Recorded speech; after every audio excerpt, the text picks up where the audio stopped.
The Christmas lights of Umhlanga twinkled in mockery as 23-year-old Ayabonga Mjilo stepped into the darkness, unaware she was walking toward her grave. On December 25, 2024, Ayabonga Mjilo walked out of a restaurant in Umhlanga, KwaZulu-Natal, South Africa, marking the beginning of her disappearance. The festive atmosphere of the holiday season contrasted sharply with the emerging tragedy. Her family, anticipating her return, became increasingly anxious when her phone stopped responding. Her WhatsApp's last update displayed a photo of her with her boyfriend, the final sign of her presence before silence. Ayabonga was a young, energetic graduate who had embraced motherhood at 20. Her life revolved around her 4-year-old daughter, and she was known for her kindness and her love for talking. Her days were filled with joy, laughter, and the warmth of her family. Her sister, Inanda, remembered their conversation from the night before, December 24th. She was so excited about Christmas, Inanda recalled, her voice heavy with emotion. But as the hours passed with no word from Ayabonga, the holiday cheer turned into concern, each passing moment without her contact deepening the family's worry.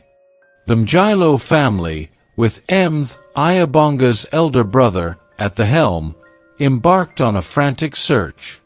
They combed through hospitals and mortuaries, driven by a desperate hope that she might still be alive. Each visit was a silent prayer for a different outcome, each empty room a dash of cold reality. A glimmer of a lead came in the form of a blurry picture from the restaurant where Ayabonga was last seen. It suggested she had been in company, but the image was too unclear to identify anyone with certainty. The CCTV footage, crucial to piecing together her last moments, proved initially elusive, adding to the family's frustration. The police, now deeply involved, managed to secure the footage that had been out of reach. The video confirmed what the family feared. Ayabonga had left the restaurant at precisely 12:11 a.m., not alone but with a man. This revelation transformed the search into an official investigation, with the police now treating it as a kidnapping case. The footage was clear enough to show Ayabonga climbing into a silver vehicle, the last known moment of her freedom, igniting a series of questions and fears about what had happened to her since. The air was thick with urgency. Every second without her was another moment lost, another piece of the puzzle potentially slipping away. The family's hope, though strained, was all they had left to cling to as they awaited any news, any sign that would lead them to Ayabonga. Ayabonga had once been part of the bustling world of a call center, where she worked under the supervision of Kunena. He was her former manager, someone who had overseen her work for about 5 months before she moved on to another job. This connection, once professional, now cast a dark shadow over the investigation. A colleague, one of the last to see Ayabonga alive, was among those present at the restaurant that fateful night. Haunted by the image of their last encounter, this colleague came forward with a crucial piece of information. They recognized Kunena in the CCTV footage, painting a grim picture of the interaction that appeared tense, even confrontational, in those last captured moments. The breakthrough came when the police traced Ayabonga's phone. The signals pointed them towards a house in Inanda, an area known for its dense population and the anonymity it could provide. As the police approached, there was a palpable tension in the air, a foreboding sense that the truth was about to emerge from behind closed doors. Upon reaching the location, the grim reality awaited. The house belonged to none other than Kunena, linking the dots from the restaurant to this final, chilling destination. The search that began with hope was now on the precipice of uncovering a nightmare, as the police prepared to delve into what lay beyond the threshold of Kunena's home. On January 4, 2025, the festive season transformed into a backdrop for grief as police unearthed Ayabonga from a shallow grave in Kunena's yard. The earth, once festive with holiday spirit, now bore the weight of a grim discovery. The festive cheer was utterly extinguished, replaced by the chilling reality of a murder investigation. The initial examination of Ayabonga's body painted a tragic picture. She had been strangled, her life cut short in the most violent of ways. The news of her fate sent a cold chill through the community, a stark reminder of the vulnerability and the fragility of life. The joy of the holidays was now overshadowed by the somber task of piecing together how this could have happened. The shock of this discovery reverberated through social media platforms. Posts mourning Ayabonga's loss flooded feeds, each message a digital candle lit in her memory.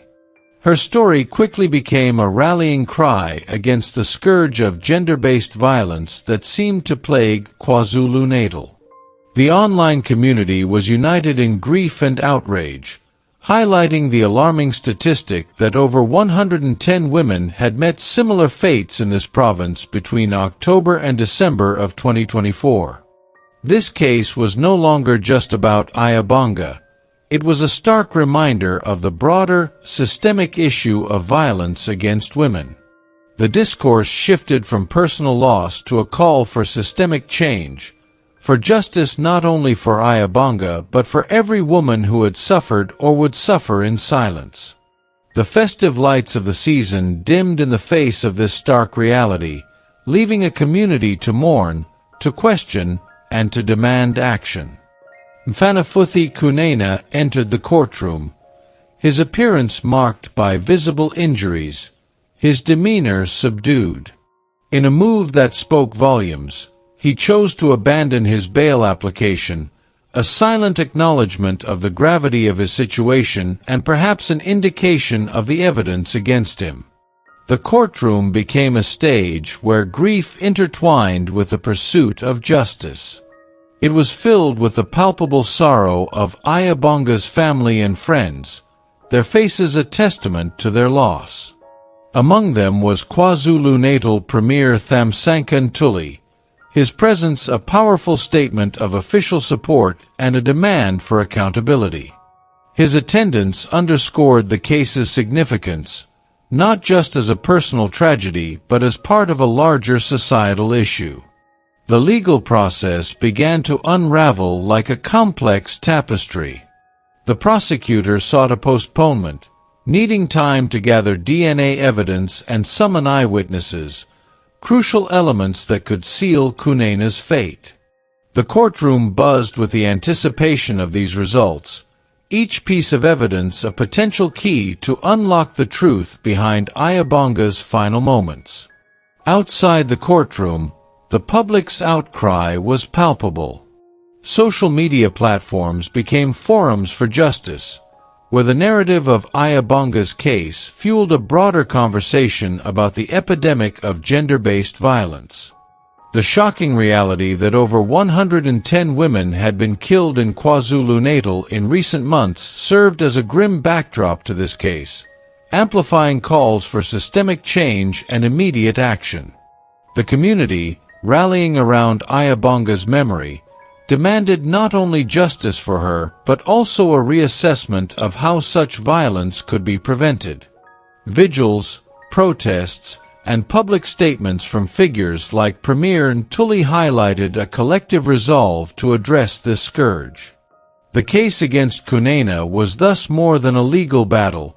It was a societal wake-up call, a plea for a safer, more just world for women. Nantabiko's voice trembled as she spoke of Ayabonga, painting a picture of a sister who was a free spirit, her life an open book shared generously with those she loved.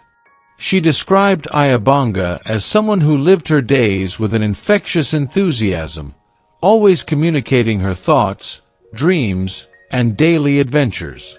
This openness made her sudden silence all the more deafening, a stark contrast to the vibrant life she had lived.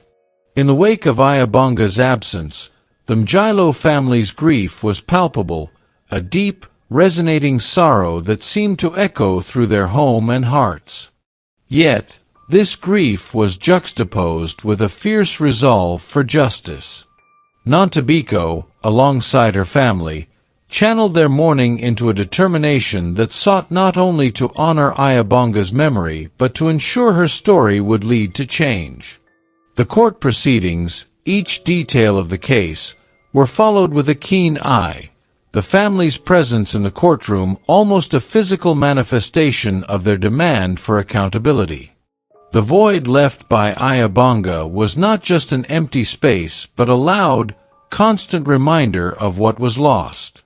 Her laughter, her conversations, her plans for the future, all were now memories, treasured yet painful.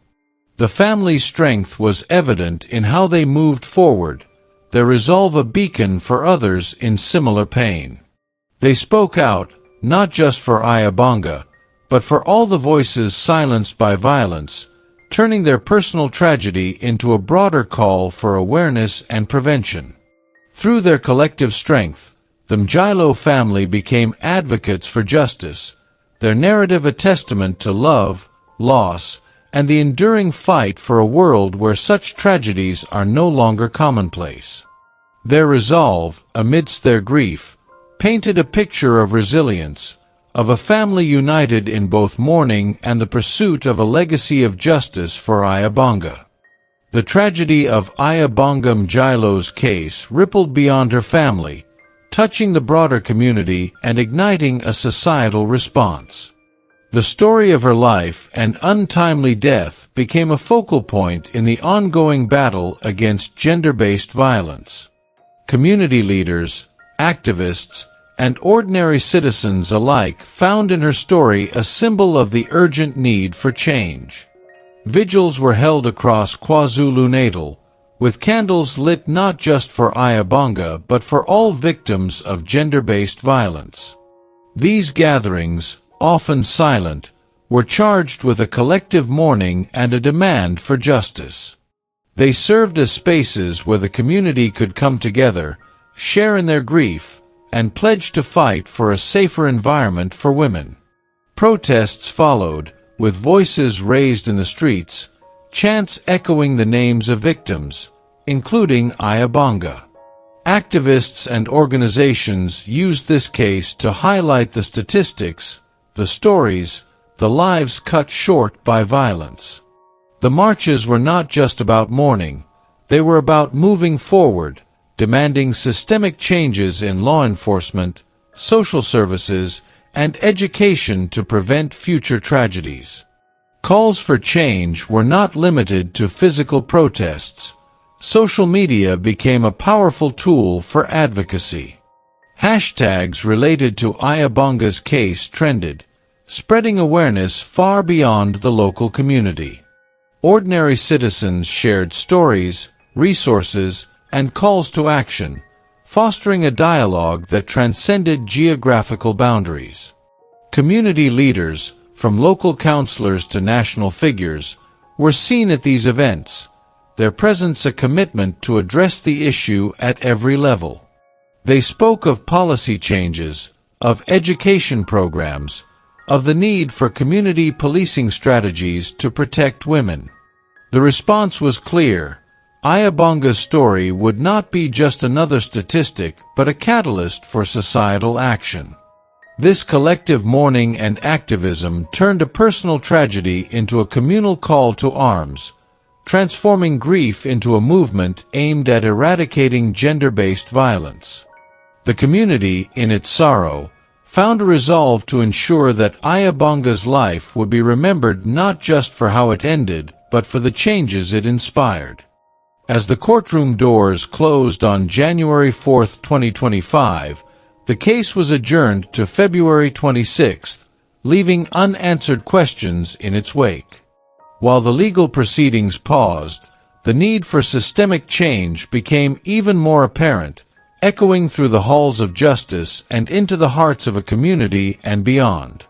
In the quiet aftermath, reflections on what could have been for Ayabonga Mjilo filled the minds of those who knew her and those who only knew her story.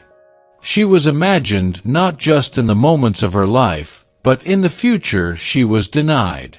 A young mother, a sister, a friend.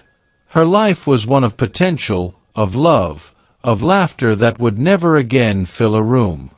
The loss of her presence left an indelible mark on the lives of her family, friends, and even those who had never met her, a void that spoke volumes of the human cost of violence. The narrative of Ayabonga's last night became a poignant reminder of the ongoing, relentless battle against gender-based violence.